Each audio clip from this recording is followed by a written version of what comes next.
आज हम भारत के एक ऐसे हिस्से की बात करेंगे जो महीनों से हिंसा और अशांति की आग में जल रहा है।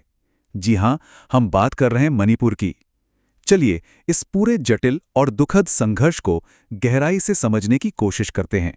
ये सवाल शायद सबसे बड़ा है कि कैसे देखते ही देखते एक पूरा का पूरा राज्य खेओस में यानी अराजकता में डूब जाता है। इसका जवाब हमें मणिपुर की हाल की घटनाओं में मिलता है।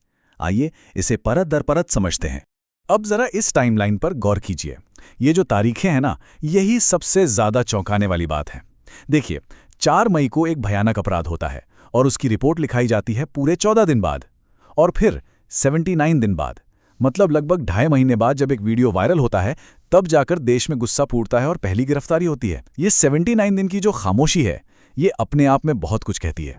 इस संघर्ष की कई परतें हैं, लेकिन कहानी की शुरुआत उस एक घटना से करते हैं जिसने देश की अंतरात्मा को झकझोर कर रख दिया और मणिपुर के संकट को पूरी दुनिया के सामने ला खड़ा किया। 4 मई को जो हुआ वो दिल दहला देने वाला था। एक भीड़ ने गांव पर हमला किया तो 5 लोगों का एक परिवार अपनी जान बचाने के लिए जंगल की तरफ भागा। खबरों के मुताबिक वो किसी तरह पुलिस तक पहुंच भी गए, लेकिन भीड़ इतनी ज्यादा थी कि उसने उन्हें पुलिस की हिरासत से ही छीन लिया। इसके बाद जो हुआ वो भयावह था। पिता और पुत्र की हत्या कर दी गई और महिलाओं के साथ जो किया गया वो शब्दों में बयान नहीं किया जा सकता। और शायद सबसे ज्यादा परेशान करने वाली बात थी राज्य के मुख्यमंत्री का ये बयान। उनका ये कहना कि ऐसे बहुत सारे केस हुए हैं और इसी वजह से इंटरनेट बंद था। ये बात न सिर्फ हिंसा के पैमाने को दिखाती है, बल्कि ये भी बताती है कि प्रशासन किस हद तक लाचार हो चुका था। लेकिन सवाल ये है कि इतनी भयानक हिंसा की आग आखिर भड़की कैसे? चलिए अब उस चिंगारी को समझते हैं जिसने देखते ही देखते पूरे राज्य को अपनी चपेट में ले लिया। देखिए, इस पूरे संघर्ष के केंद्र में ये 2 मांगे हैं।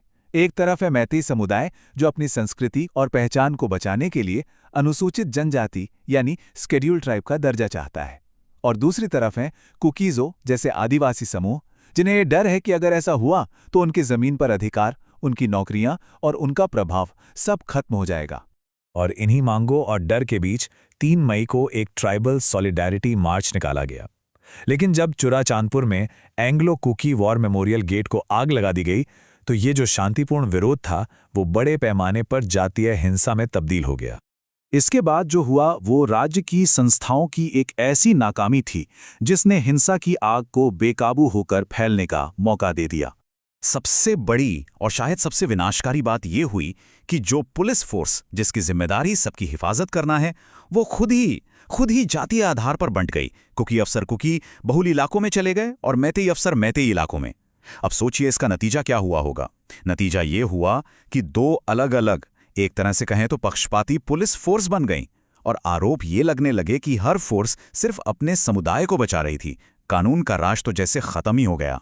इस अराजकता का अंदाजा सिर्फ इस एक आंकड़े से लगाइए। 3 मई को, मतलब हिंसा के पहले ही दौर में पुलिस के शस्त्रागारों से 1600 से ज्यादा हथियार लूट लिए गए। और ये तो बस शुरुआत थी। कुछ ही हफ्तों के अंदर 27 और 28 मई के बीच 2500 से भी ज्यादा हथियार और लूट लिए गए। मतलब हालात पूरी तरह से विस्फोटक हो चुके थे। कुछ रिपोर्ट्स तो और भी ज्यादा डरावनी तस्वीर दिखाती हैं कि ये सिर्फ लूट नहीं थी। कुछ मामलों में पुलिस वालों ने खुद अपनी ही बिरादरी के लोगों को हथियार सौंप दिए और फिर सबूत मिटाने के लिए सारे रिकॉर्ड्स, सारे रजिस्टर नष्ट कर दिए। ये सिर्फ सिस्टम का टूटना नहीं था, ये सिस्टम की मिलीभगत को दिखाता है। हालात इतने बिगड़ गए थे, इतने ज्यादा कि एक वक्त ऐसा भी आया जब स्टेट पुलिस और इंडियन आर्मी, जिन्हें साथ मिलकर काम करना था, एक टकराव के दौरान एक दूसरे पर ही बंदूकें तानकर खड़े हो गए। ये सुरक्षा तंत्र के पूरी तरह से ढह जाने का एक जीता जागता सबूत था। इस पूरे इंस्टीट्यूशनल कोलैप्स का, इस संस्थागत विफलता का आम लोगों पर क्या असर हुआ? चलिए अब उस मानवीय कीमत को देखते हैं जो चुकानी पड़ी।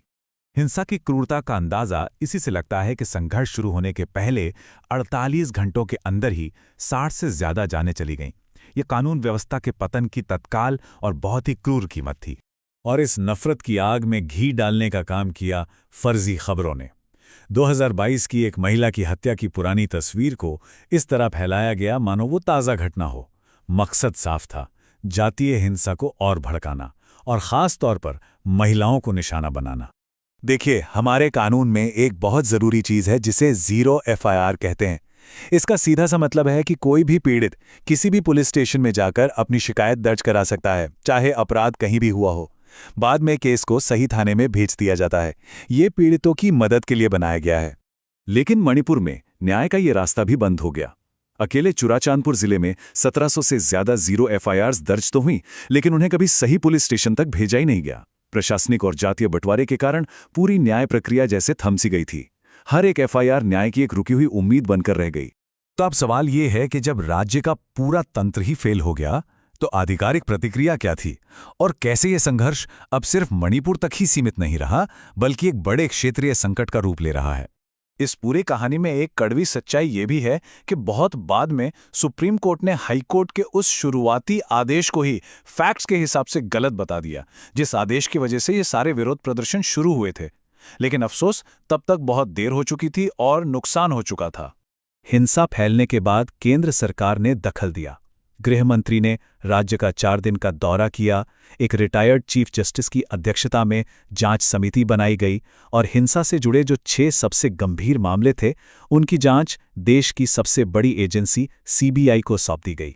लेकिन चिंता की सबसे बड़ी वजह यह है कि अब ये संकट मणिपुर की सीमाओं को भी पार कर रहा है। इसका असर पड़ोसी राज्य मिजोरम में दिख रहा है, जहां मैती समुदाय के लोगों को धमकियां मिल रही हैं और उन्हें अपनी जान बचाने के लिए वहां से भागना पड़ रहा है। मतलब ये जातीय संघर्ष अब फैल रहा है। तो आखिर में हम सब एक बहुत ही गंभीर सवाल के साथ रह जाते हैं। एक तरफ समाज में गहरी दरारें हैं, दूसरी तरफ एक ऐसा सरकारी तंत्र है जो लगभग टूट चुका है। ऐसे में क्या ये सिर्फ एक राज्य का संकट है, या फिर क्या पूरा का पूरा नॉर्थ ईस्ट एक बहुत बड़े, एक व्यापक संघर्ष की दहलीज पर खड़ा है?